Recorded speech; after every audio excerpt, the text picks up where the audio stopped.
Welcome back. Now we're making a layered chocolate cake for my guest Paul Young shortly. But first, Easter wouldn't be Easter without chocolate, and this man makes some of the most incredible edible treats in the business, like the one you've just seen. It's a fabulous Mark Tilling. Thank you. Where do I even start with this? Where do I even start? Most people come in and just bring a little box of Easter eggs. You come in and just trump everybody. What is this? So this is like an ornate egg, you can say, with little drawers. Right. Yeah, okay. Something I actually did on the Bake Off competition. Right. So it's a semi-final showpiece that we did for that. So I've just made it a little bit bigger than the one we did on the show. Creme de la creme, a little bit bigger. Right? Amazing. Anyway, what are you going to be doing for us today? So not that. Not that, unfortunately. Okay. So today I'm going to show you how to do like Easter cookies with eggs inside. So you can either have a hard boiled egg or you can have a soft egg.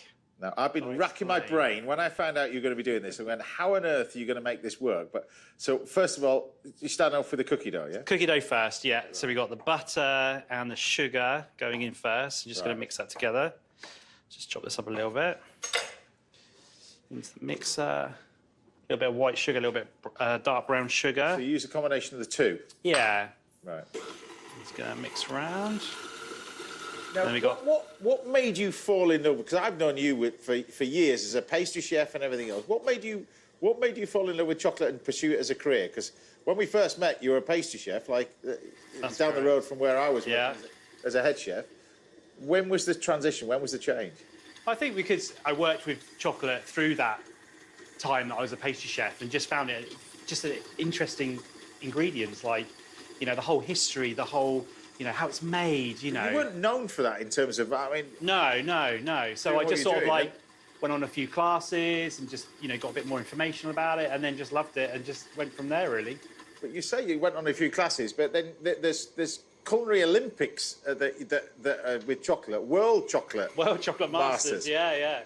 How do you then go from that to that in in such a short space of time? Well, I've done a few competitions through my career anyway before that. Yeah. And I like a good challenge. Yes. So I decided, oh, why not do it? Just do it, you know, for the experience. The world, yeah. You know, and then I ended up winning that first round and then went to the world finals. And, you know, there's nothing better than representing your country, you know, in the World Chocolate Masters. So what is it Japan, would I say, is one of the best in chocolate? Yeah, Japan are very good. They won when I did the competition, but there's been other countries since then. Right. So yeah, it's just a bit of a mixture, really. Because most people think of Switzerland and Belgium and that kind of stuff. But they've all done really well. But yeah, there's been Netherlands that have won. Yeah. France, obviously, Italy have won as well. So yeah. And the basis of it is creating something like this. That's correct. Yeah. On a Yeah, so there's always a theme. Time limit, I suppose, and a time limit, yeah, as well. Yeah, and then you've got to do other things like a grab-and-go dessert, chocolates, plated dessert, entremets, things like that, as well in the competition, as well as building something a lot bigger and a lot more detailed than that as well. So it's a little bit different to what you're making now. So you put the egg in there. Put my egg in there, yeah. And then I'm going to add my flour, a little bit of cocoa powder as well. Always good to make them nice and chocolatey. I mean, you've got to say, I mean, I've worked as a chef for years. You've got the dream job, though, haven't you, really? I mean, you get to work with chocolate every single day of the week. Every day, yeah.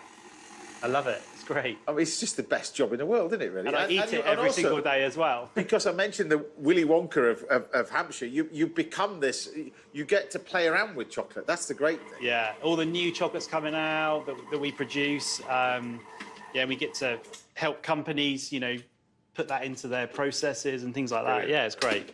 So you put chocolate chip in there? Chocolate chips as well, so baked stable chocolate chips. So it's a key where you have them as baked stable, and then they're so nice and crunchy. Baked stable, you call it, right? Baked stable chocolate chips, yeah. So they've got less cocoa butter in them, so they'll melt in the oven, but then when they go and cool down, they go back to being solid. Whereas a normal sort of chocolate butter would melt and it would just disappear into the cookie mix or the cake mix as well. Now people know, you see. Yeah. So to make the eggs, here we go. So I've got a couple of moulds here. Yeah. So silicone moulds. So we've got one as the egg white and one as the yolk. Okay. So what I've got here is a little bit of chocolate. I've coloured it orange and I've added a little bit of orange flavouring to it as well, just to give it a bit of interest. Right. And then in the white chocolate, I've added a little bit of little bit more vanilla, even though there's vanilla in white chocolate. Right. I want a little bit more in there.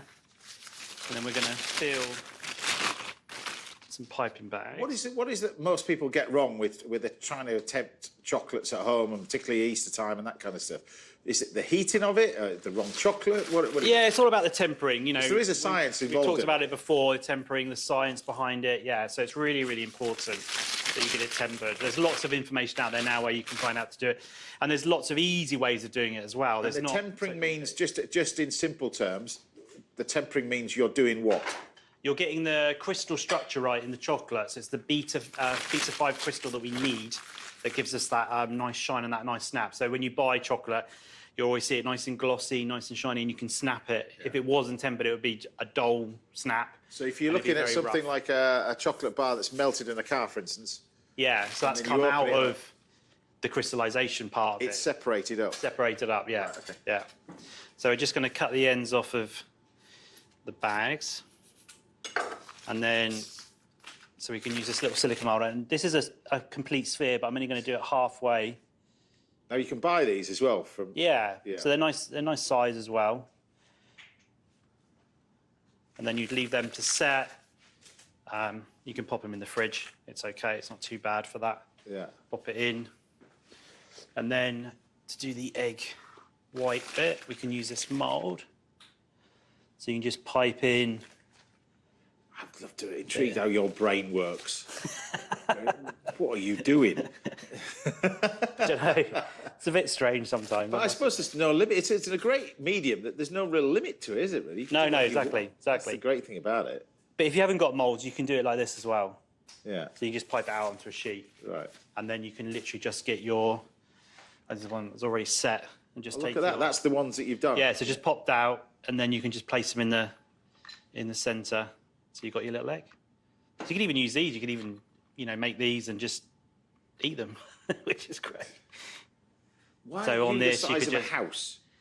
Well, I work hard. That's what I remember being a pastry chef way back, and you work in a restaurant. You just eat butter. I remember thinking, where are those 24 pan of chocolate gone? And I've just eaten them. And you aren't even at lunchtime yet, because that's when you're on a pastry section. That's all there is to eat, isn't it? Really. Exactly. Right. So we got the eggs. So we've got the eggs. So we've already set some and got them out of the moulds, and then we can take some of the dough. Roughly take about 100 grams of the dough. Just flatten it out slightly. Remember, you've got obviously the chocolate chips in there, but you could change the chips. You could do milk ones and white ones. Pop it in, and then just encase it in the dough. Now, we've been chatting earlier on in the show as well, because you're heavily involved in classes as well. People can come and work with you on chocolate. They can see you online and that kind of stuff. Yeah. Tell us about that. So we do classes. So people that are looking to start up as a business, it's a really good opportunity. We do like 5-day business school, so you can come and learn all about the business side of chocolate. Love it. And it's amazing the chocolate that you work with, how different it is from country to country, region to region, different areas of the world producing different chocolate. That's it. Yeah, it's amazing. And the last time you brought an interesting chocolate, which was this sort of pinky coloured one. The ruby chocolate. Yeah, that was incredible. Yeah, that's a fantastic chocolate. But that wasn't coloured. That's just the cocoa bean, is it? Yes, that's the cocoa bean. So it's not. Everybody thinks it's like a coloured white chocolate. Yeah. But it's just literally all the flavour, so all that acidity and all that colour is coming purely from the natural part of the bean itself. So you've just moulded that like a Scotch egg? But you could say that. You use the chocolate mixture. You could say a Scotch egg. Yeah. And then they go in the oven. So about sort of 10 minutes in the oven. And then when they come out, let them cool down a little bit. Yeah. We'll grab some of these off. But you see, it's nice to have it really soft, the cookies, but they will harden up over time. Right. And you can see here we got some hard boiled, so they're just literally left for a good hour and a half, and you see that you get the hard boiled egg. Hard boiled in. That's it. Now and then you see this one, you see you got that nice gooiness of that egg inside. How does your brain work? How does your brain work?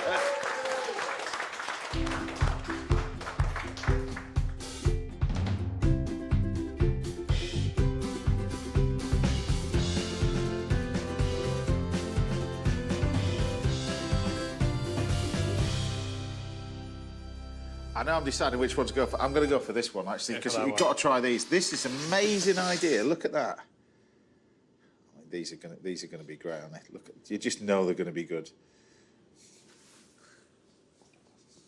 That, Nice and gooey. that's the best cookie I've ever tasted.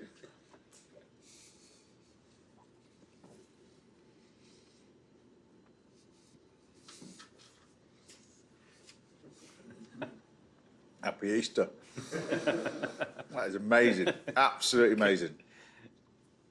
Fantastic. Mark Tilling, everybody. Absolutely brilliant. We've still got time for one more final course this Easter, so join us after the break. We're returning to my roots as a pastry chef as I try to make a fantastic layered chocolate cake for Mr. Paul Young. I'll see you in a minute. This is amazing. Amazing. A sprinkle of these